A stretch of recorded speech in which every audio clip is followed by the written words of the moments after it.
आज आप और आपके परिवार के लिए भी बहुत स्वर्णिम दिन है। दीक्षा का हर व्यक्ति के जीवन में एक विशेष महत्व है और इसका महत्व वही समझता है जिसके पुण्य कर्म आगे आते हैं।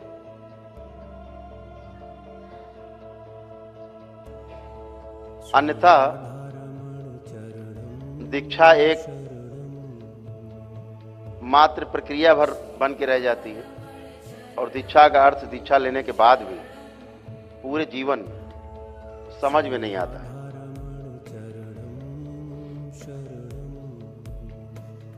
दीक्षा क्यों, किस लिए जरूरी है? तो इसके पीछे बात आती कि हम मानव हैं और हम ज्ञान से ही चलते हैं। अन्य पशु पक्षी जीव जंतु चाहे वनस्पति हो या कोई पदार्थ हो, उसके गुण आनुवांशिक रूप से एक दूसरे में अपने आप गुण, उसका स्वभाव, उसका रूप, वो सब एक साथ परिवर्तित होता जाता है, स्थानांतरित होता है। जैसे अगर कहा जाए, एक शब्द नाम लिया जाए जो हम सबके साथ ज्यादा मित्रता है जिस जीव की, उसे कुत्ता कहते हैं। अब केवल कुत्ता कह दिया तो बात पूरी नहीं होती है। कुत्ते में कहते हैं कि पामेरियन है, कि डॉबरमैन है, अल्सेशियन है, कि पिटबुल है, कौन सा है, किस किस्म का है। तो जब हम नाम अलग अलग लेते हैं तो उसका स्वभाव भी हमें अलग अलग पता रहता है। आप नेट पे जाओ और नेट पे आप पूछो कि जो डॉबरमैन है उसका क्या स्वभाव है, तो आप किसी भी चैनल से पूछोगे उसका स्वभाव एक ही लिखेगा। जैसे गाय है, गाय किस नस्ल की है, तो हर गाय जो अलग अलग नस्ल की है उसका अलग अलग स्वभाव है, अलग अलग रूप है, उसका अलग अलग गुण है, सबका एक जैसा नहीं होगा। वो वंश के आधार पे हम पहचानते हैं उसको। लेकिन मनुष्य होने के नाते अभी तक हम लोग तीन अवस्थाएं मानते थे या जानते थे: पदार्थ अवस्था, प्राणावस्था और जीव अवस्था। तो मनुष्य को जीव अवस्था की श्रेणी में रखा जाता था। लेकिन अगर आप ध्यान से देखेंगे तो हम जीव अवस्था के प्राणी नहीं हैं। जीव अवस्था का अर्थ है कि डॉबरमैन का बच्चा जो डॉबरमैन होगा, वो जो उसके गुण, जो गुण, उसका स्वभाव, रूप उसके माता पिता का था, वही उसका होगा।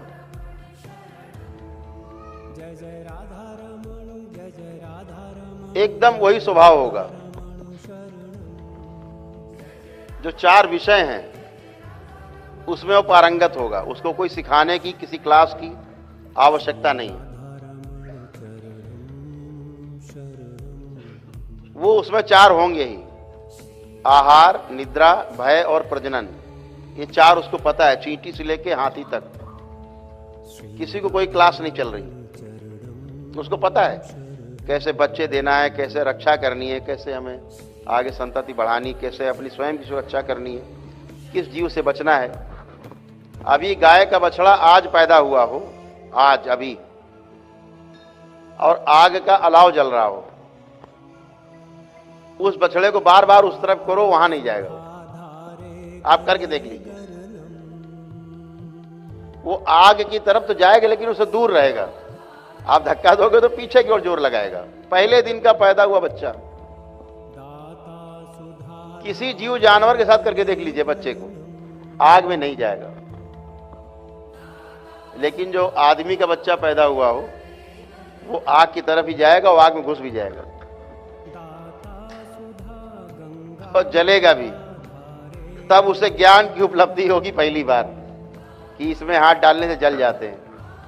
अब वो पूरी जिंदगी जब तक बुढ़ाता है, बुढ़ा जाएगा, मर भी नहीं जाएगा, तब तक वो आग को हाथ नहीं लगाएगा। अब उसे ज्ञान की प्राप्ति होगी। तो मनुष्य जो है वो ज्ञान से चलने वाला प्राणी है, वो इकाई है, अपने ज्ञान से संचालित होता है। बच्चा छोटा हो बार बार चूल्हे की तरफ दौड़ता है, माँ बार बार रोकती है, जल जाओगे जल जाओगे जल जाओगे। और जब एक बार माँ चूक गई देखने से, वो हाथ घुसेड़ दिया और जल गए। उसके बाद चूल्हे की तरफ देखेंगे नहीं, वो ज्ञान प्राप्त हो गया। तो ज्ञान से चलने वाली इकाई का नाम है मानव। ये जीव नहीं कि अपने आप उसको पता है, पैदा होते ही पता है कि आग में जल जाओगे, पैदा होते ही पता है कि सांप है, एक सांप बच्चा डाल दो आज का पैदा हुए जानवर के बच्चे के आगे, वो उसे चिटक के दूर भागेगा। उसे पता है काट लेगा मर जाएंगे। आदमी बच्चा क्या करेगा, सीधे सांप ही पकड़ लेगा, मुंह पकड़ लेगा, सीधे डायरेक्ट मुंह,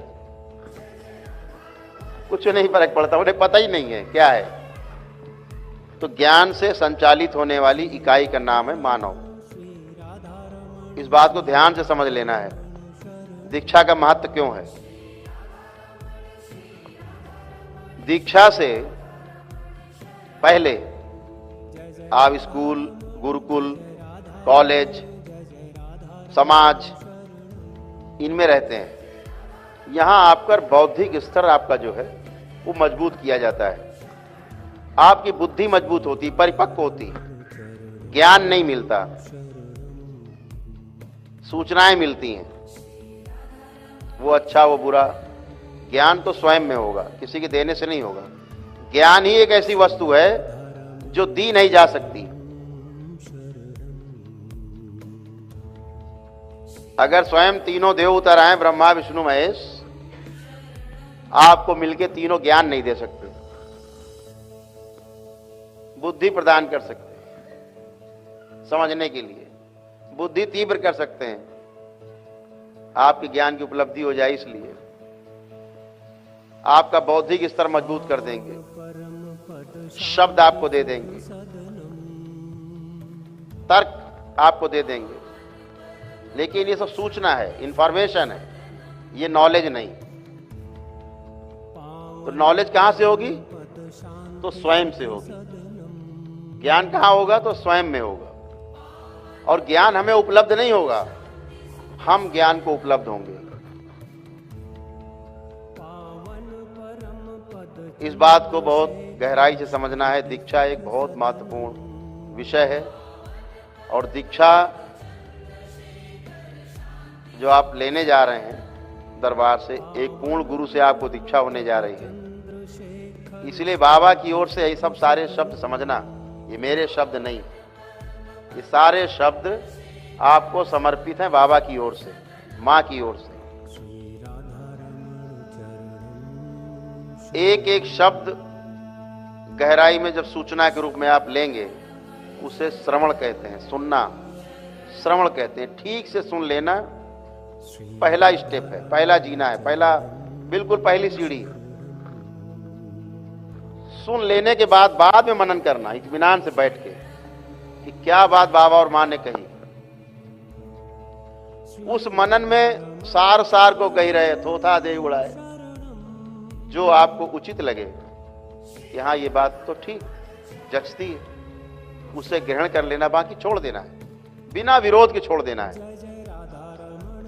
ये बात जची, ये ले ली। मिठाई की दुकान में आप जाते हैं, जो आपको अच्छी मिठाई लगती है वो आप ले लेते हैं। क्या बाकी की आप बुराई करते हैं खड़े होके? वहां नहीं करते। ऐसे ही जो अच्छी लगे वो ग्रहण कर लेना है, और जब आप ग्रहण कर लेंगे तो उसे बोलते हैं अगला स्टेप। श्रवण के बाद ये मनन, मनन एक क्रिया है, उसमें आप ग्रहण कर लेंगे। ग्रहण करने के बाद क्या होगा? जो आपको जचेगी ठीक, वो आपके आचरण में गहरे में उतर जाएगी। उसे महापुरुषों ने कहा निधिध्यासन। और निधिध्यासन के बाद जो गहरी घटना घटेगी अति सूक्ष्मतम स्तर पे, उसे कहा गया समाधि, जहां पर इच्छा, विचार और सभी भाव शून्य हो जाते हैं।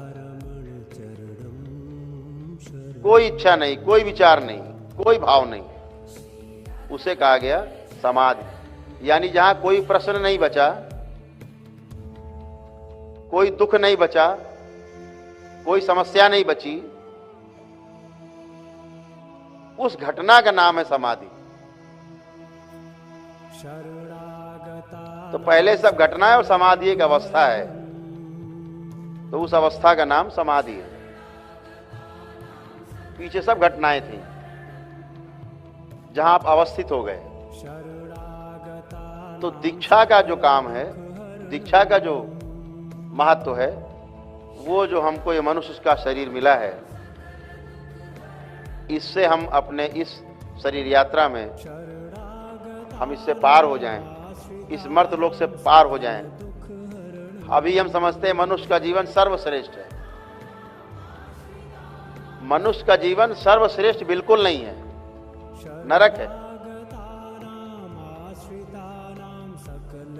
मनुष्य का जीवन सर्वश्रेष्ठ नहीं, मनुष्य का जीवन अपने को सर्वश्रेष्ठ बनाने के लिए है।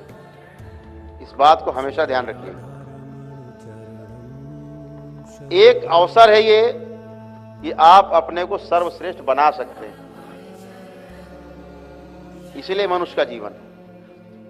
हम मनुष्य हैं इसलिए सर्वश्रेष्ठ हैं, ऐसा बिल्कुल भी नहीं। आप जान ही रहे हो मनुष्य क्या क्या काम कर रहा है। विनाश के सारे कार्य, सारे काम विनाश के। तो सर्वश्रेष्ठ बनने के लिए ये मनुष्य का जीवन मिला है। इस मनुष्य के जीवन में आपकी मुलाकात किसी पूर्ण गुरु से हो जाए, ये आपके लिए परम सौभाग्य की बात है, जो कि आपके जीवन में घटित हुआ है और आज से कमल खिलेंगे।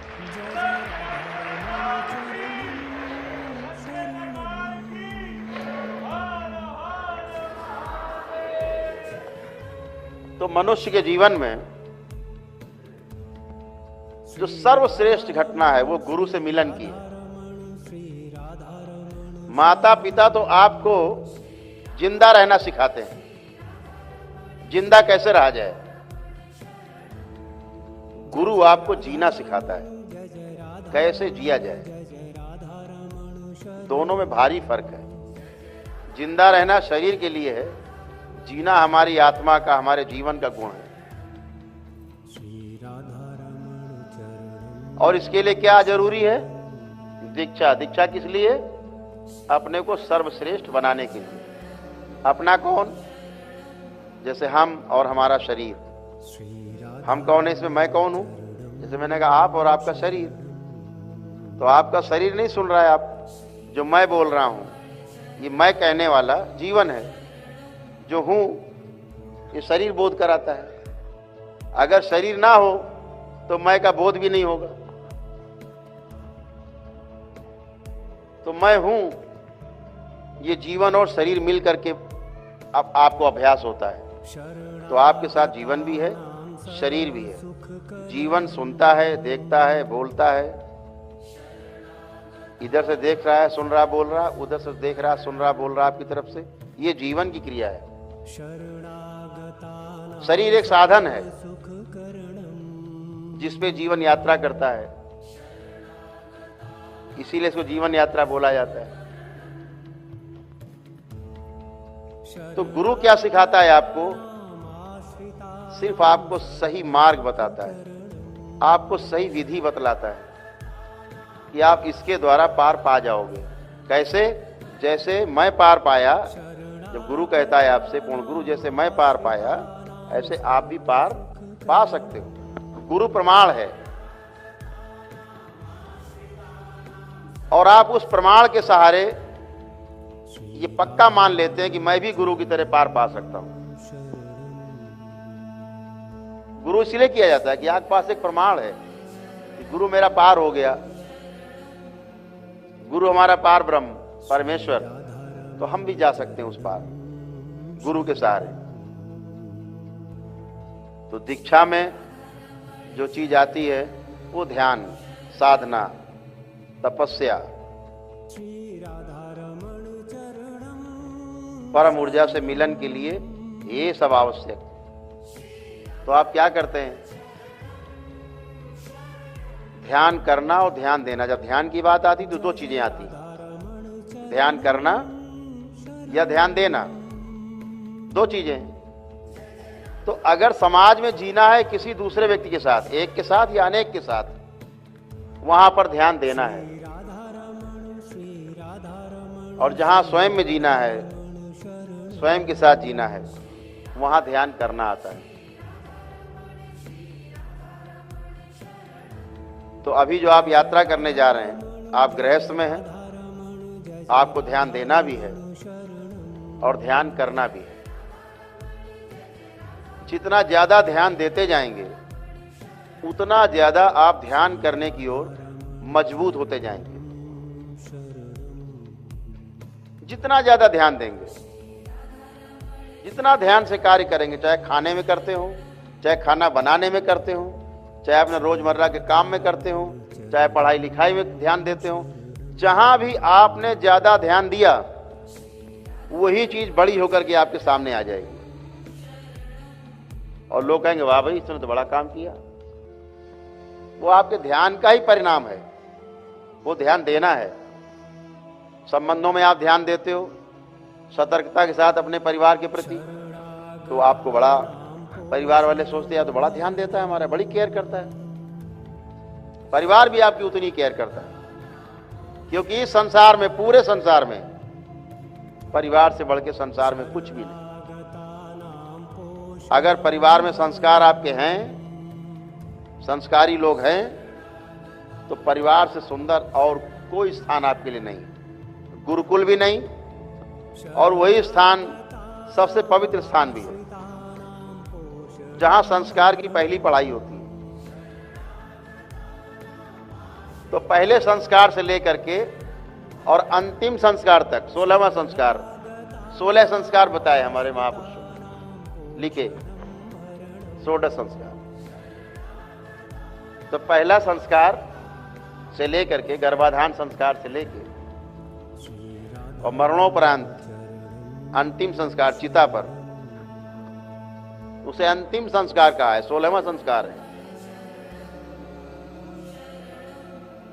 सभी जगह, चाहे माता पिता से लेके, उनके माता पिता से लेके आप तक, सभी जगह एक ही चीज ध्यान में रखी गई है,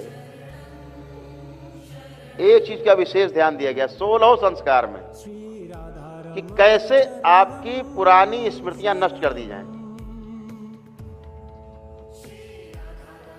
जो आपके इस दरबार में होता है रोज खुलेआम, स्मृतियां नष्ट की जाती, जो गंदी स्मृतियां हैं, आपको तंग करती स्मृतियां हैं,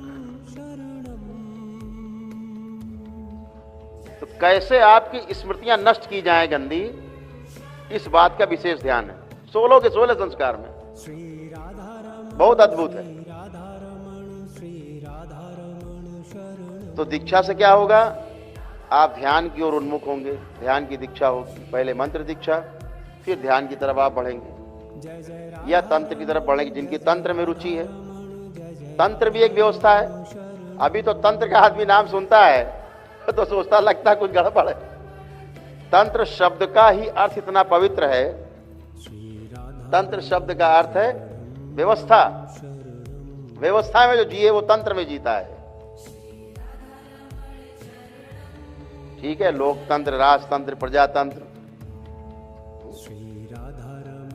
तो ये जो तंत्र है अपने आप में एक व्यवस्था है। उस व्यवस्था को समझ लेने से दुख दूर हो जाते हैं। तो कोई भी दीक्षा आप ले रहे हैं उसमें गहरे ध्यान की आवश्यकता है। महापुरुषों ने कहा कि अस्तित्व में जितना भी है, पूरे अस्तित्व में, उतना हम सोच भी नहीं पाते, और जितना हम सोच पाते हैं, अमेरिका, रूस, चीन, जापान, परमाणु बम, एटम बम, उतना देख नहीं पाते। और जितना देख लेते हैं उतना कर नहीं पाते। और जितना कर जाते हैं, हजारों, लाखों, करोड़ों रुपए पैदा किए, तमाम संपत्तियां बनाई, तो जितना कर जाते हैं उतना भोग नहीं पाते। और भोगने से जो बचा रह जाता है उसे प्रारब्ध कहते हैं।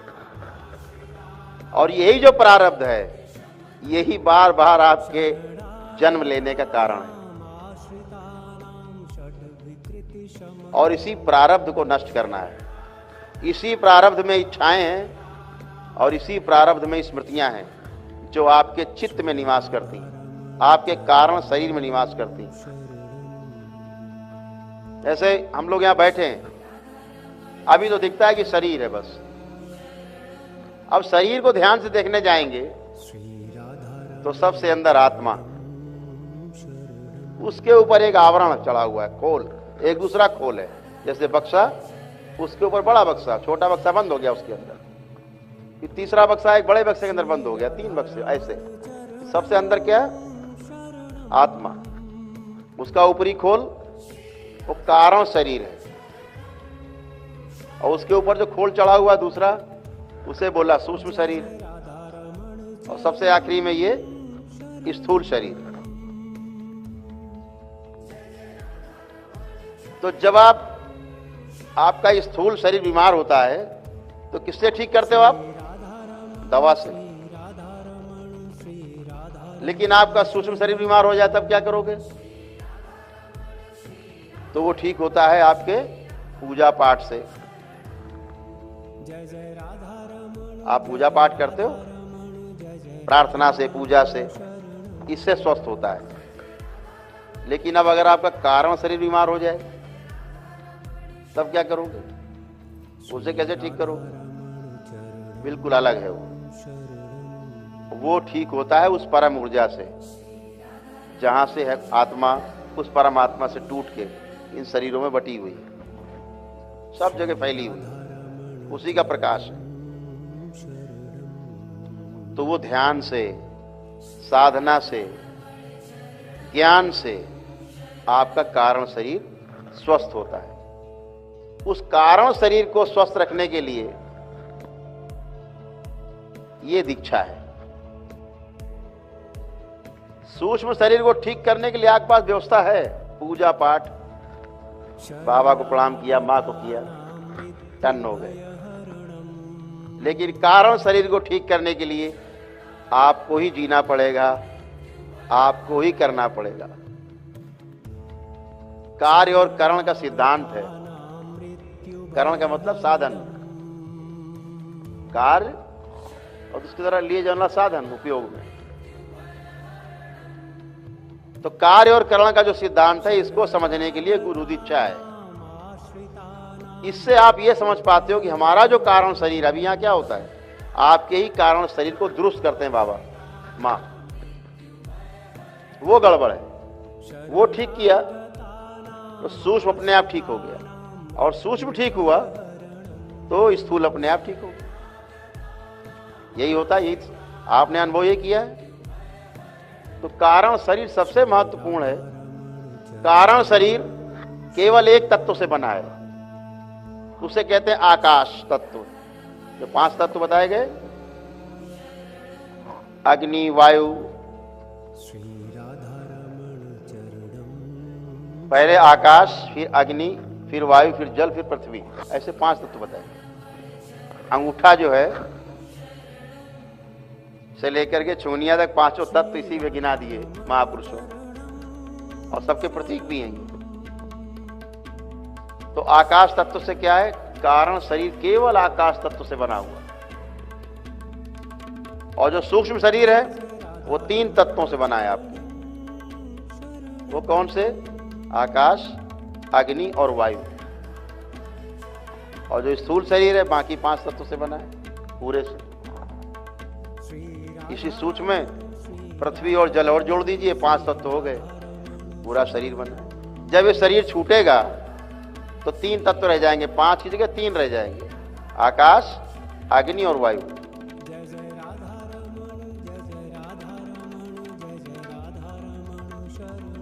तो जो कारण शरीर है वो 3 गुणों से निर्मित है, आकाश तत्व से और 3 गुण से। 3 गुण कौन से? सतोगुण, तमोगुण, रजोगुण। 3 गुण बताए गए, सतोगुण, रजोगुण, तमोगुण। इन 3 गुणों से मिलकर के आपका कारण शरीर बनता है। विज्ञान उसे मानता ही नहीं, वो तो सूक्ष्म नहीं मानता, कारण तो बहुत बड़ी बात है।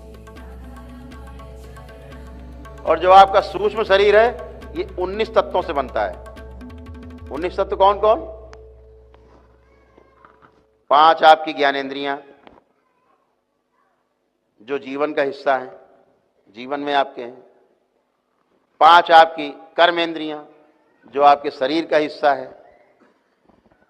5 महाभूत जो गिनाए हमने भी आपको,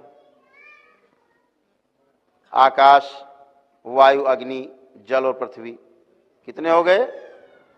15। और 4 हो गए उसके अंतः चतुष्टय। अंतः चतुष्टय माने 4 चीजें।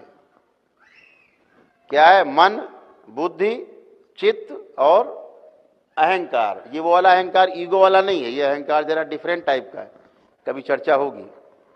तो 4 तो हो गए अंतः चतुष्टय। अब कितने हो गए? 19। और 5 हो गई इनकी तन्मात्राएं।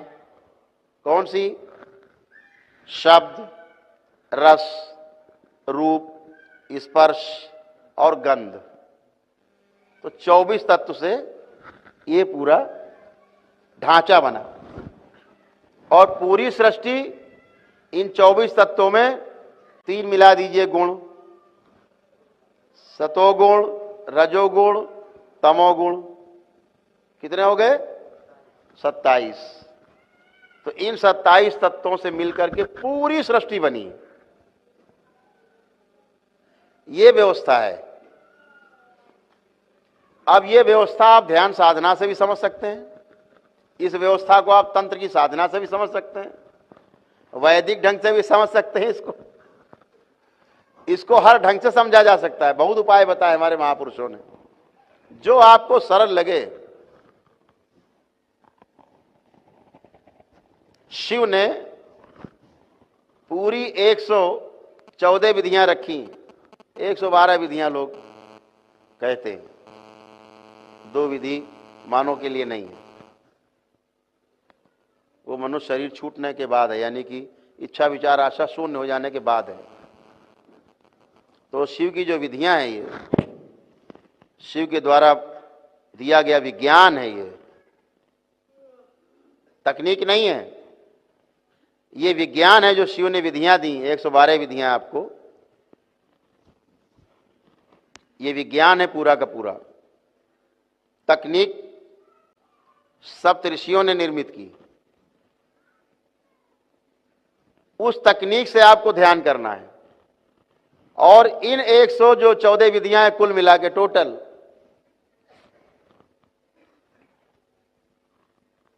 इनसे बाहर कोई विधि नहीं है ध्यान की जो शिव ने दी।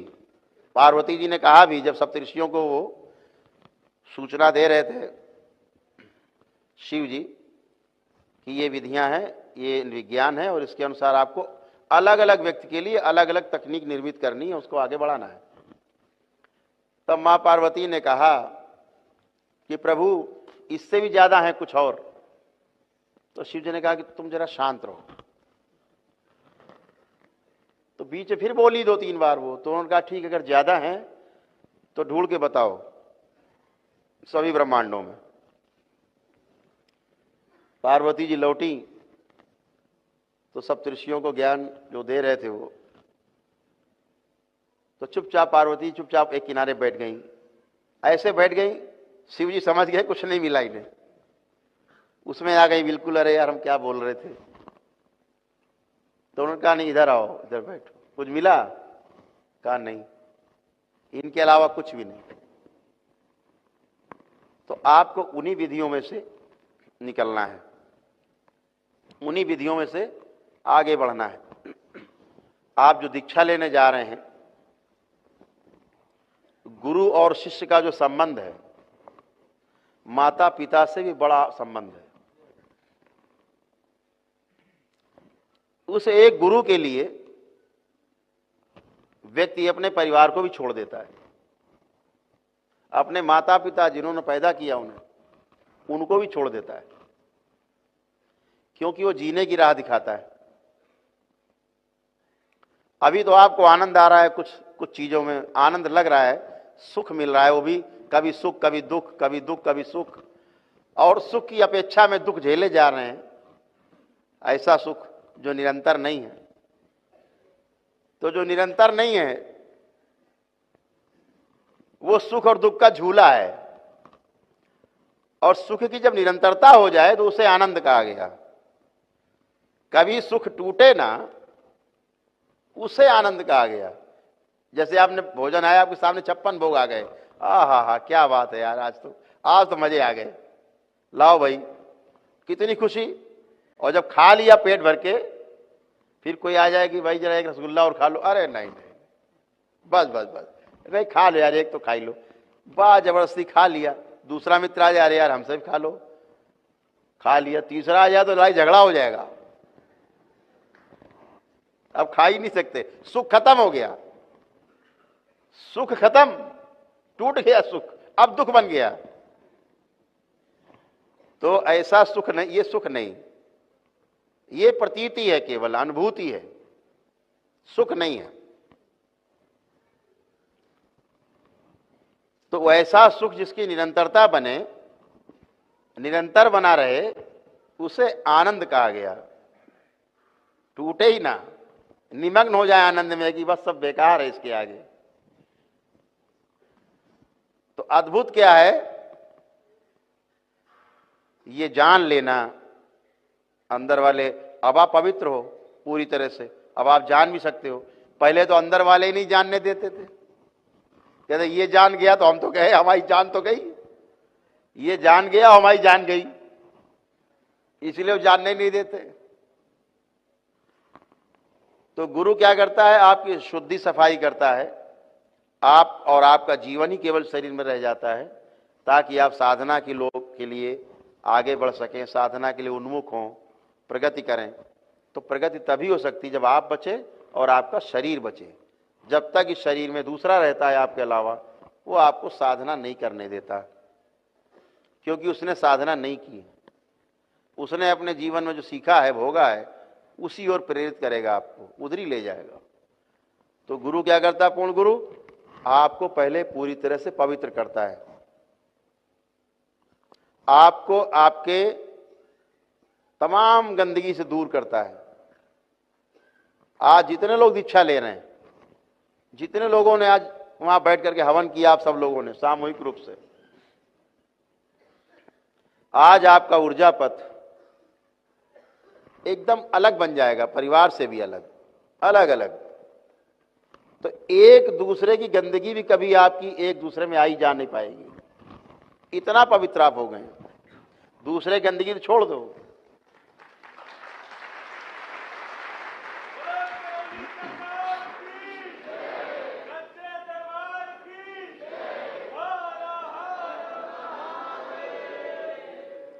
तो गुरु आपको तमाम बंधनों से आजाद कराता है, जन्म मृत्यु के बंधन से आपको आजाद कराता है।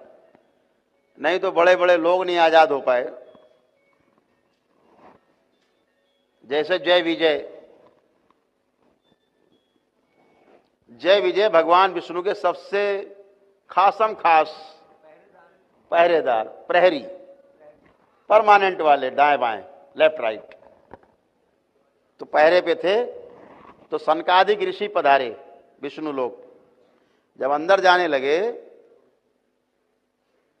कर्म और भोग का सिद्धांत समझ लीजिए कितना कठिन है। अभी जो लोग समझते हैं ना कि इधर मरे तो जन्म हो जाता है,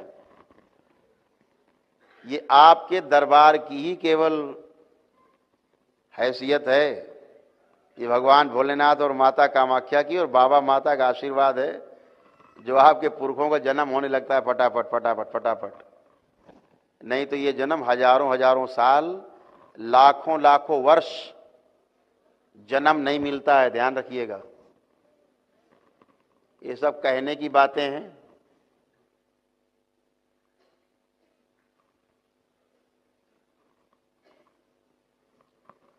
प्रमाण दे रहे हैं आपको हम। तो भगवान विष्णु के गण, उनके लेफ्ट राइट रहने वाले परमानेंट, जब उन्होंने सनकादिक ऋषियों को रोक दिया, अंदर नहीं जाएंगे, प्रभु विश्राम कर रहे हैं, तो 2-4 बार कहा, जब वो नहीं माने तो श्राप दे दिया उन्होंने। कहा कि हमें तुम जाने से रोक रहे हो, ज्यादा घमंड आ गया तुम्हें, हैसियत तुम्हारी, तो जाओ तुम पृथ्वी पे निवास करोगे, आज के बाद से वहीं तुम्हारा जन्म होगा, मर्तलोक में मरो जियो वहीं, जो यहां मौज ले रहे हो काम खत्म। बड़ा रोए गिड़गिड़ाए, बड़ा हल्ला मचा। तो हल्ला मचा तो भाई भगवान विष्णु भी आए, क्या हो गया, कोहराम मच गया। पता लगी बात तो उन्होंने हाथ जोड़े सब उनके ऋषियों के, कहा भाई ये नादान है, आपने श्राप सही दिया है, इसमें वो तो पता है बातें बनाने में बहुत माहिर विष्णु जी। विष्णु जी काम है बातें बनाना, छलिया टाइप। तो कहा आपने बिल्कुल सही श्राप दिया, इसमें कोई दो राय नहीं है, ये इसी लायक। लेकिन प्रभु कृपा करो, थोड़ी कृपा कर दो। बड़े पिघले जब बड़ी स्तुति की ऋषियों की, तो उनका ठीक भाई देखो श्राप तो खाली नहीं जाएगा, तो कम से कम 3 बार तो धरती पे इसको जन्म लेना ही पड़ेगा, उसके बाद विष्णु लोक आएगा।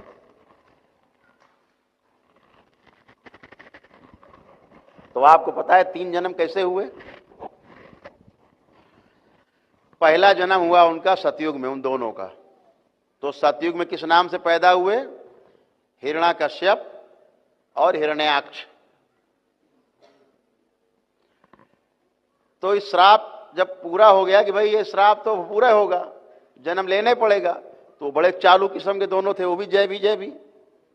और उनका प्रभु एक वरदान दो हमें कि हम आपके हाथों से मुक्ति पाएं, जब भी पाएं, हर जन्म में आप एक दर्शन हो हमें मृत्यु के समय। तो कहो मस्तु। तो बनाया क्या, हिरण्याकश्यप और हिरण्याक्ष। तो भगवान विष्णु ने वो जो अवतार लिए ना, नरसिंह अवतार, उस तो इन दोनों का वध भगवान विष्णु ने किया। अगला युग आया त्रेता युग। त्रेता में यही जय विजय रावण और कुंभकर्ण के रूप में पैदा हुए। तो मारा किसने, विष्णु अवतार राम। यहां भी फलित, एक युग हो गया, अब दूसरे युग में आए हैं। 2-4 लाख साल की बात नहीं हो रही, 1000-2-4 हजार साल की, पूरा युग। सतयुग, त्रेता, अब आया द्वापर। अब द्वापर पैदा हुए दोनों। तो किस रूप में आए पता है आपको,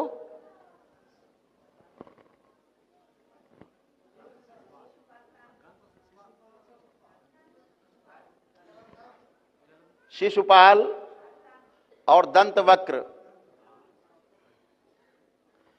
शिशुपाल और दंतवक्र के रूप में आए। तो यहां भी उनका भगवान श्री कृष्ण ने वध किया, वही विष्णु जी, विष्णु अवतार। ऐसे 3 युगों में जाकर के जन्म लेके वो श्राप से मुक्त हुए और तब वापस विष्णु लोक गए।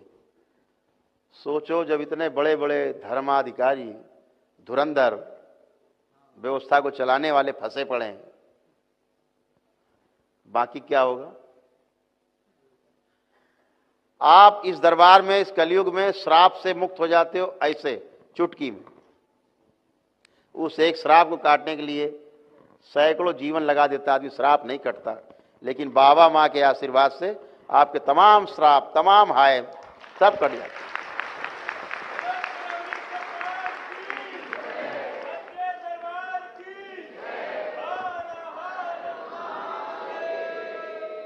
आपके कर्म भोग और कर्म बंधन जो कोई एक काट नहीं सकता, बाबा उसको ऐसे काटते हैं जिसकी आपको कल्पना भी नहीं।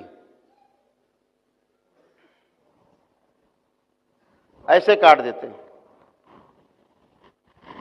जबकि ये दीक्षा इसीलिए है कि आप अपने कर्म भोग, अपने कर्म बंधन, अपनी इच्छाएं, अपनी स्मृतियां स्वयं काट सकें। और पता है आपको, ये दीक्षा लेने के बाद जब आप इसको शुरू करेंगे तो जैसे आपके गंदगी के अकाउंट हम बोलते हैं ना कि नील हो गया आज से, तो फिर आप अगले दिन फिर कुछ ना कुछ सोचना करना, खुरापात, गृहस्थ जीवन है, करना जरूरी है, नहीं आदमी नहीं कहलाएंगे। तो कुछ भी गलत गड़बड़ हुआ तो सुबह आपने जब वो जप किया अपना, तो सब पिछले दिन वाला अकाउंट फिर से नील, और साथ में और कुछ बचेगा वो भी नील हो जाएगा, गंदगी सब गए। तो अभी एक शक्ति खोली है आपके लिए दरबार ने, जो लोग दीक्षित होने जा रहे हैं, दीक्षा लेने जा रहे हैं, कि केवल आप एक व्यक्ति परिवार का दीक्षित है अगर, और वो जप करता है, ध्यान साधना करता है, तो अभी तो दिक्कत ये होने जा रही है कि आपको एक अलग डीएनए के उसमें कर दिया गया है। तो आप जो कुछ भी करोगे तो आपका तो सब उड़ जाएगा, सारी गंदगी सब बाहर होती रहेगी। जिनके मान लीजिए आप 5 लोग परिवार में हैं, आपने एक ने दीक्षा ले ली, तो आपका तो बिल्कुल अलग ऊर्जा पथ बन गया बाबा के साथ डीएनए में। बाकी बचे 4 में अगर एक व्यक्ति भी सुबह पूजा पाठ करता है दरबार की ना, तो बाकी सबकी गंदगी उसी से निकल जाती है।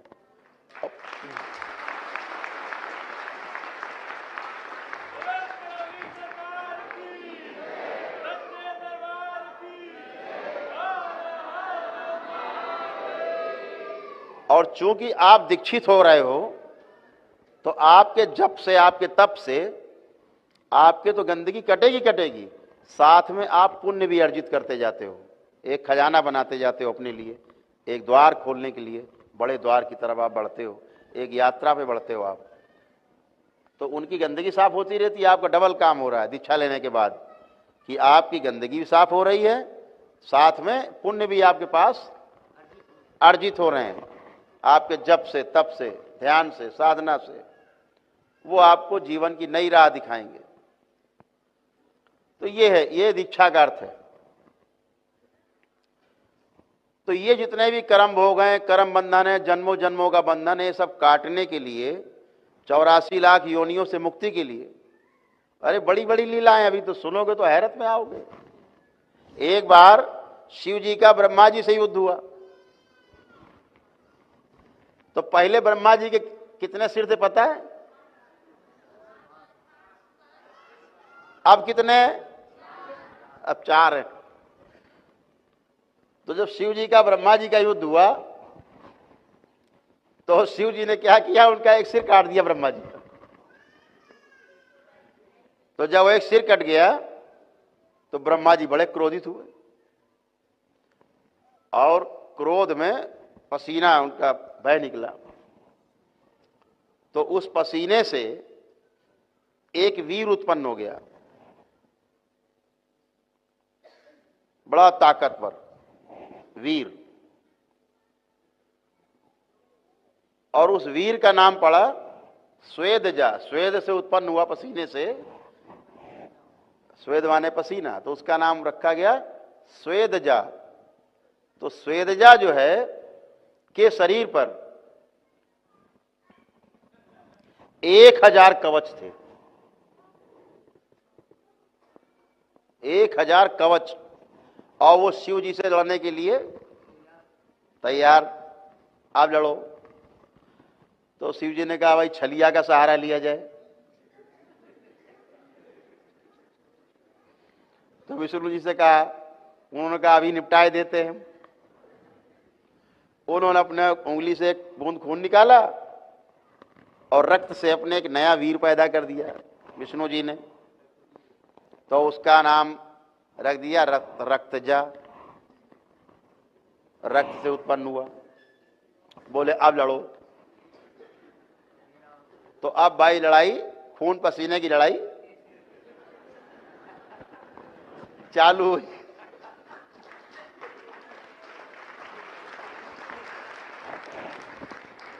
तो खून पसीने की लड़ाई जब चालू हुई, तो जो खून से वीर पैदा हुआ, उसको पता है 1000 हाथ थे उसके,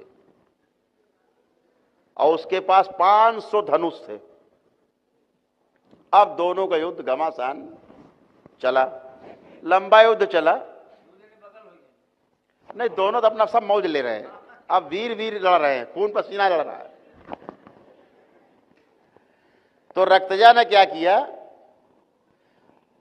जो स्वेदजा के 1000 कवच थे 999 काट डाले, और स्वेदजा ने क्या किया, जो उसके 500 धनुष थे तो 499 तोड़ डाले, और जो 1000 भुजाएं थी उनमें से 998 भुजाएं भी काट डाली। तो अब जो बचा रक्तजा, उसके पास एक धनुष बचा और 2 भुजाएं बची, और जो स्वेदजा बचा उसके पास क्या बचा, एक कवच। फिर छलिया जी बीच में आ गए, उनका बस बस अब रुको भाई, अब शांति, अब इसका निर्णय द्वापर युग में होगा, लड़ाई। तो क्या हुआ, इंद्र से कहा कि भाई तुम इसको पकड़ो, ये रक्तजा को, ये लो, इसके पास एक धनुष है, 2 हाथ बचे, तुम पकड़ो। और सूर्य को बुलाया और सूर्य से कहा भैया तुम इस स्वेदजा को पकड़ो, इसके पास एक कवच है। देखिए कहां जन्म हो रहा है, द्वापर में। कहां हुआ, जो स्वेदजा था वो कर्ण के रूप में उत्पन्न हुआ, कवच के साथ, कवच कुंडल थे उसके पास। और जो रक्तजा था वो अर्जुन के रूप में उत्पन्न हुआ, धनुष। तो कुंती ने इंद्र की पूजा की तो अर्जुन उत्पन्न हो गए, सूर्य की तो कर्ण उत्पन्न हो गए। ये आशीर्वाद दिया उन्होंने श्री हरि ने, उसी समय दे दिया था, पहले निपटारा करके दे दिया तुरंत, क्योंकि उनको हारना आता नहीं। तो उन्होंने कहा रक्तजा जीतेगा है? तो वही हुआ, द्वापर में निर्णय हुआ कि कहां से चला। ऐसे जन्म की कहानियां, जन्मों की, इसमें पूरा मनुष्य फंसा हुआ है। इनसे बाहर निकलने के लिए, 84 लाख योनियों से मुक्ति के लिए गुरु आपको रास्ता दिखाता है। आप क्या समझते हो, शरीर बड़ा सुंदर है, ये बड़ा सुंदर शरीर है। एक कन्या थी, गरीब ब्राह्मण की कन्या, राजा निकल रहा था, वो कन्या पर मोहित हो गया और उसने खबर भिजवाई, इस कन्या से हम विवाह करेंगे, ये हमारी एक रानी ये भी होगी। ब्राह्मण गरीब था, स्वाभिमानी था, बहुत रोए। लड़की ने कहा कोई बात नहीं, हम तैयार हैं पिताश्री, आप उनसे बोलो कि हमारे पास वो 1 महीने बाद आए और हम बिल्कुल तैयार हैं शादी के लिए। राजा ने कहा बड़े बार, राजा के तो बिल्कुल बल्ले बल्ले कूदने लगे। लड़की तैयार हो गई, लड़की तपस्विनी थी। 1 महीना बाद राजा साहब बड़े खुशी में तमाम ढोल बाजा लेके कन्या के ब्राह्मण के यहां पहुंचे। तो ब्राह्मण से कहा भाई बुलाओ भाई, तो उसको हम आभूषण, वस्त्र आभूषण आदि पहले भेंट करें। काफी बुलाते। कन्या आई क्या, 4 आदमी उठा के लाए उसको, उठा के 4 आदमी टांग के चरपैया पे डाला के। ये कौन? बोले वही जिसको आपने देखा था। बोले नहीं नहीं, ये तो वो नहीं है, ये तो कंकाल है, ये तो बड़ी सुंदर थी। कह नहीं महाराज वही हमारे एक ही बिटिया है। आप आस पड़ोस पूछ लो, यही बिटिया आप देखा था आपने? अरे बोले इससे तो हमारे पहरेदार शादी नहीं करेगा। अरे क्या हुआ, तुम इतनी सुंदर थी कैसे हो गई? तो ब्राह्मण ने कहा हम दिखाएं इसकी सुंदरता कहां है, ये रखाई है। बोले चलो। तो अंदर ले गया ब्राह्मण उनको, कहा ये मटका खोलो। ब्राह्मण ने कहा मटका खोलो और जरा अंदर झांक के देखो। इसमें सुंदरता उसकी रखी हुई है। तो राजा साहब ने मटके से ऊपर पराई रहती ना, ढक्कन मिट्टी वाला, वो उठाया तो मारे बदबू के भागे वहां से राजा साहब। बोले का है? बोले मल मूत्र कफ जितना खकार पकार कर जितना भी रखा निकाला उसने सब इसी में धर दिया है, खाना खाया नहीं। तो जितनी अशुद्धि थी वो सब इसमें धरी है, यही इसकी सुंदरता थी। तो सुंदरता बाहर आ गई। राजा ने कहा तौबा, हमें शादी वादी नहीं कर ली, और राजा साहब भाग खड़े हुए। कहना हम आपसे ये चाह रहे हैं, ये शरीर आपका पिज्जा बर्गर चाउमीन से बना हुआ है शरीर, उसी से बना है ये, और कुछ नहीं। इतने बड़े थे आप मां की गोद में। यही सब फल फ्रूट, टमाटर, लौकी, धनिया, मिर्चा, कद्दू खा के वही है ही सब, इसके अलावा कुछ नहीं है। आप माने रहो कि हम बड़े सुंदर, लेकिन जब ध्यान से देखेंगे तो ये सब इसी का जोड़ घटाव है। और इसके प्रति इतना मोह, ये कद्दू लौकी के प्रति इतना मोह। दीक्षा इसीलिए है कि आपका मोह भंग हो, आपका मोह टूटे, आपका क्रोध जाए, आपकी काम वासना पर अंकुश लगे और आपको सही रास्ता मिले, आप में समझदारी पैदा हो, बुद्धि से विवेक की ओर यात्रा आपकी शुरू हो। आपकी यात्रा जो बुद्धि से विवेक की ओर शुरू होती है, उसी यात्रा का नाम दीक्षा है। उस ताले की चाबी का नाम दीक्षा है। और ये दीक्षा जो आपकी 4 अवस्थाएं हैं, पहली अवस्था स्वप्नावस्था, फिर सुषुप्ति अवस्था, इसके बाद तुरीय अवस्था, और उसके बाद जागृति अवस्था। तो स्वप्नावस्था से लेकर के जागृति अवस्था तक की यात्रा की ताला जो है, उसकी ताले की चाबी का नाम गुरु दीक्षा है, जो आपको पूर्ण गुरु देता है। तो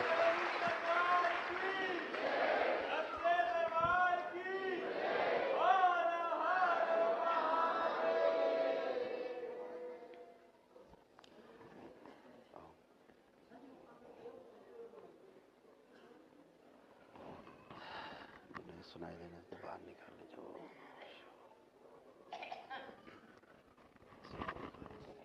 बैलेंस।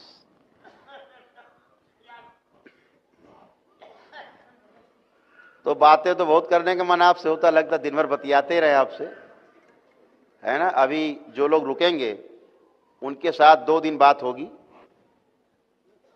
कल दीक्षा के बाद कल भी बात होगी और परसों ही बात होगी।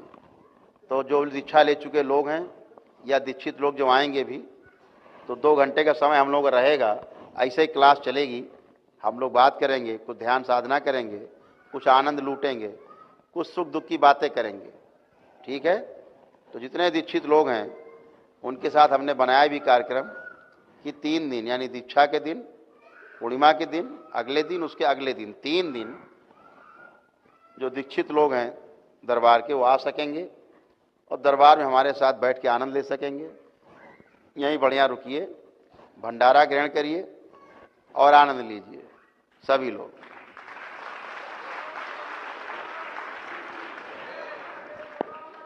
तो आगे का कार्यक्रम शुरू किया जाए। काफी आपका समय लिया है, सर्दी लग रही हो कई लोगों को।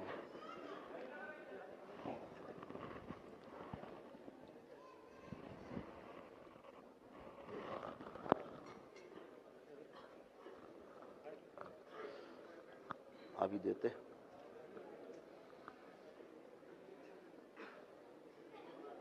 बैलेंस। तो सभी लोग पहले पूजन कर लें, इसके पश्चात फिर शुद्धि हो जाए।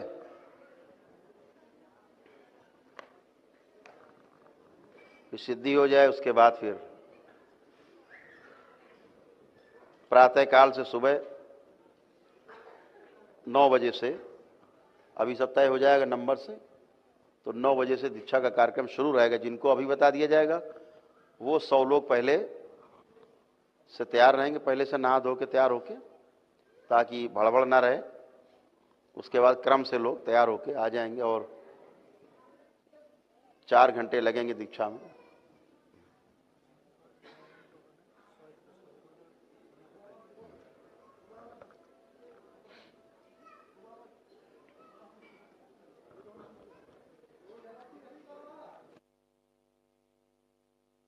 तो सभी लोग अपने अपने बॉक्स को खोल लीजिए।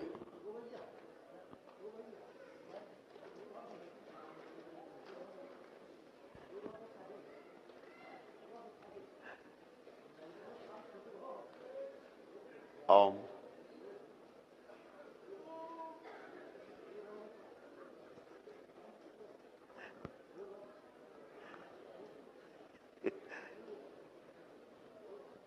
सभी लोग अपने अपने बॉक्स खोलेंगे, अपने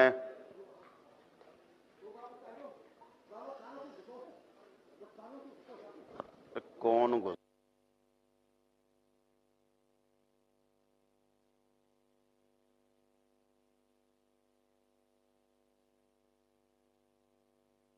सबको पुष्प पहुंच गए? पुष्प सभी के पास पुष्प है और हैं?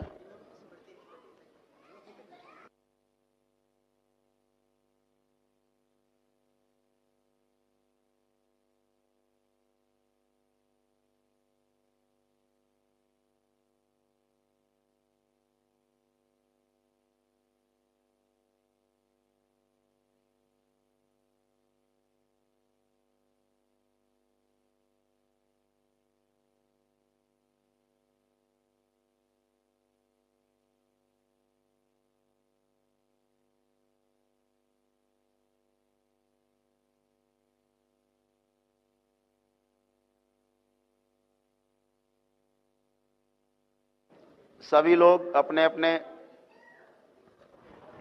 शिवलिंग पर सबसे पहले जलाभिषेक करेंगे। जल से अभिषेक करें। ओम नमः शिवाय को उच्चारण करते हुए जल से अभिषेक करें।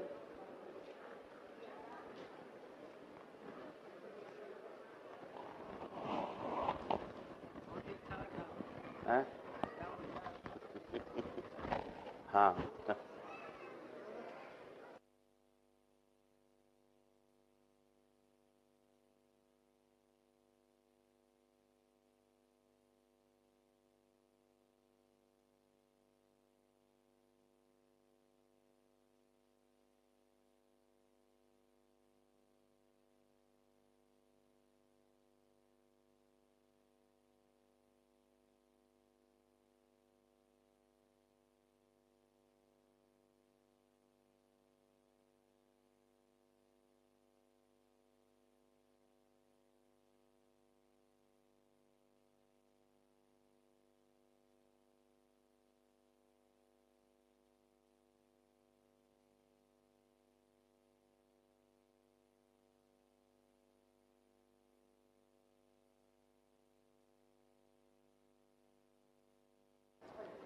जलाभिषेक करके पुष्प अर्पित करें। अपने भाव से, श्रद्धा भाव से, अपनी आस्था के साथ भगवान भोलेनाथ को स्मरण करते हुए पुष्प अर्पित करें। जो आपको धूप दी जा रही है उस धूप से उसको भावित करें।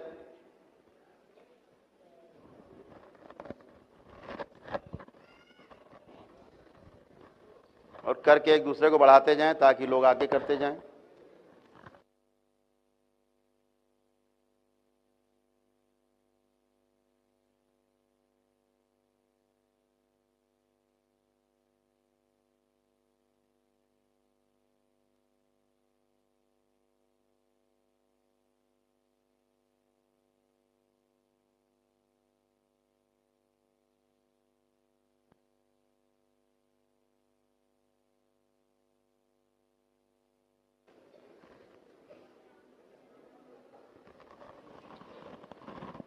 जलाभिषेक, इसके पश्चात पुष्प अर्पित, पुष्पांजलि अर्पित करें उनको, और उसके पश्चात धूप से, अगरबत्ती से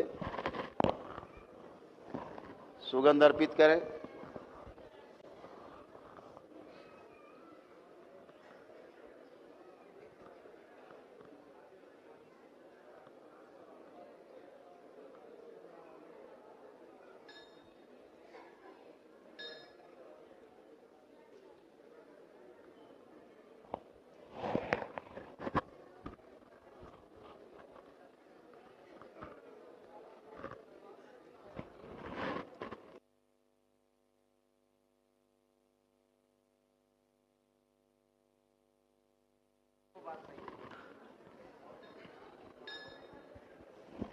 और ये अर्पित करने के पश्चात सभी लोग फिर भजन करें हमारे साथ एक सुंदर सा, और भजन करते करते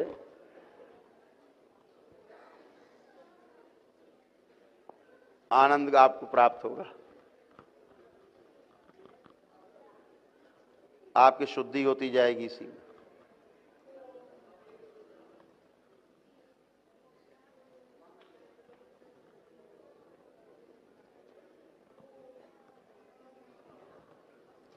जैसे मर्जी हो, बैठ के, झूम के, जैसे भी आराम से आनंद लेते हुए भजन करना है।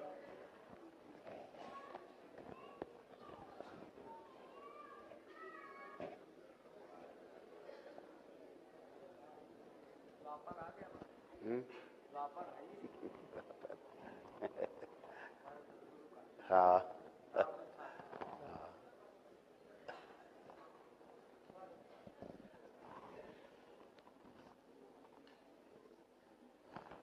आपको जैसा पहले ही बता चुके हैं हम, जो मंत्र दीक्षा आपकी होगी उसके जब आपके पूरे जप हो जाएंगे,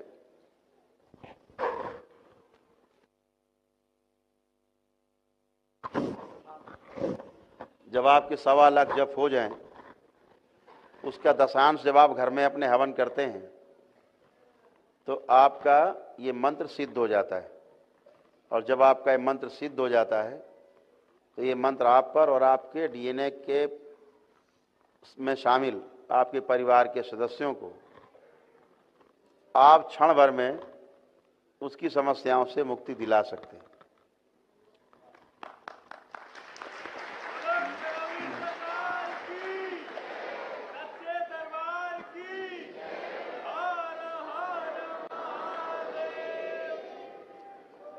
और जब 6 महीने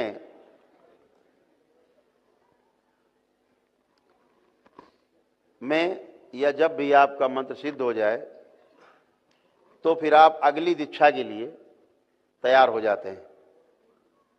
तब आपको इस मंत्र दीक्षा से ध्यान की दीक्षा की ओर या तंत्र की दीक्षा की ओर ले जाने के लिए रास्ता खुलता है। तो फिर आप दरबार में जब हमसे मिलते जुलते आप रहोगे ही, तो आप बता सकते हैं कि अब गुरुजी, अब इच्छा हमारी इससे एक सीढ़ी आगे बढ़ने की है।